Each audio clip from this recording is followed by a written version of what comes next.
मुसलमान नबी करीम सल्लल्लाहु अलैहि वसल्लम के अच्छे गुलाम बन जाएंगे। क्या लिखा है, हम तो दावतनामा पढ़ने की हम लोगों को फुर्सत ही नहीं होती। लेकिन जरा गौर कीजिए आप, खानकाह शरीफ के किसी भी नज्म व नस्ख में मुदाखलत न कीजिए। आमतौर पर मैंने देखा है, एक आदमी आया है, मेहमान है, उसका इंतजामात से कोई वास्ता नहीं, लेकिन बीच में बोलना शुरू, ये इधर कर दो, ये उधर कर। अरे भाई खुदा के बदले तू यहाँ आया हुआ है, अपने खामोश बैठा रहे। जिसका ये निजाम है उसके निजाम को चलने दे। और उसकी मैं बड़ी अजीम मिसाल आपको आला हजरत इमाम अहमद रजा के घर की देता हूं।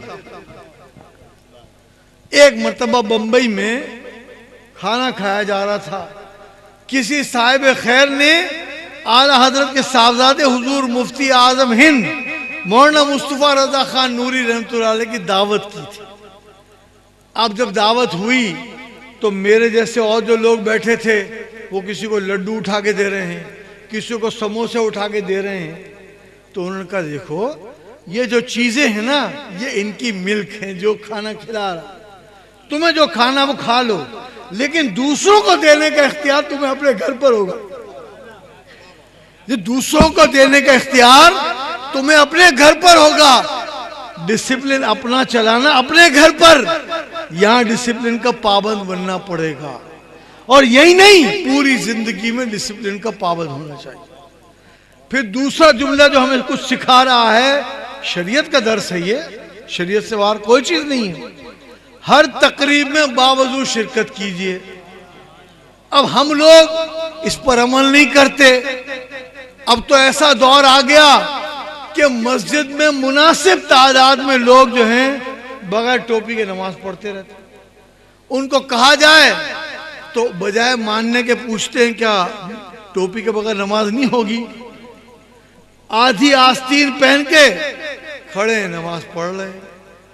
माशाल्लाह सुन्नी होकर पांव कितने, दोनों पांव में फासला रहना चाहिए ये उलमा समझाते रहते हैं, लेकिन 12-12 इंच का फासला रखकर भी हमारे लोग खड़े हो जाते हैं। तो डिसिप्लिन का पाबंद दूसरा ये है कि आप हर तकरीब में बावजूद शिरकत करें। इससे सबक लेते हुए हम में से जितने लोग जितना ज्यादा बावजूद रह सकेंगे उतने ही अनवार और तजल्लियात की बारिश होगी।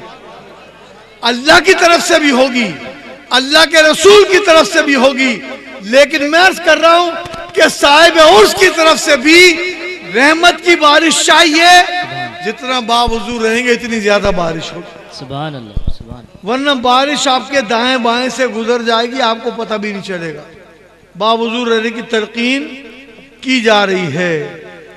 दूसरे तीसरे नंबर पर कहा जा रहा है दुरूद शरीफ का विर्द, यानी कंटिन्यूअसली पढ़ते रहना।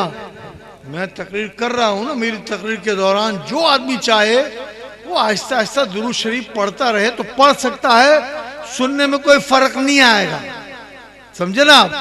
आजकल तो लोग टीवी भी देख रहे हैं, खाना भी खा रहे हैं, तो वहां तो दो काम उनसे बराबर हो जाते हैं। ये कहते हैं हम तकरीर सुने या दुरूद शरीफ पढ़ें।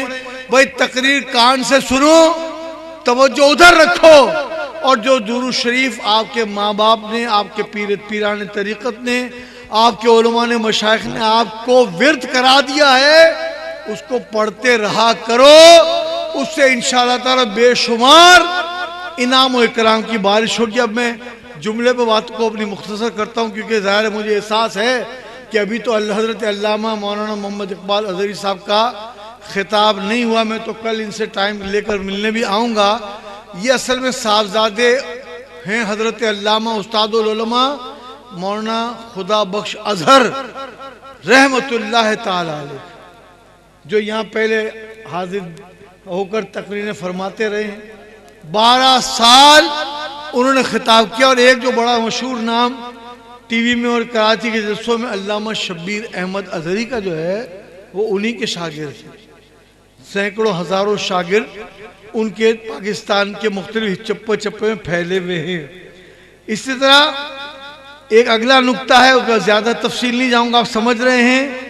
सर बरहना रहना, अब टोपी सर पे नहीं है, उर्स में शरीक हैं लोग, नमाज में भी शरीक हैं, पहले के ज़माने में 30-40 साल पहले जितने सफ़ेद दाढ़ी वाले लोग हैं उनसे पूछो, बाप के सामने बेटा बगैर सर टोपी पहने जा ही नहीं सकता। समझे ना भाई? अब हालात ही बदल गए, लेकिन ये हालात आपको हर उर्स के मौके पर याद दिलाए जा रहे हैं। सिगरेट, बीड़ी, हुक्का का इस्तेमाल अहाता खानकाह में न किए जाए। हमारे भाई तो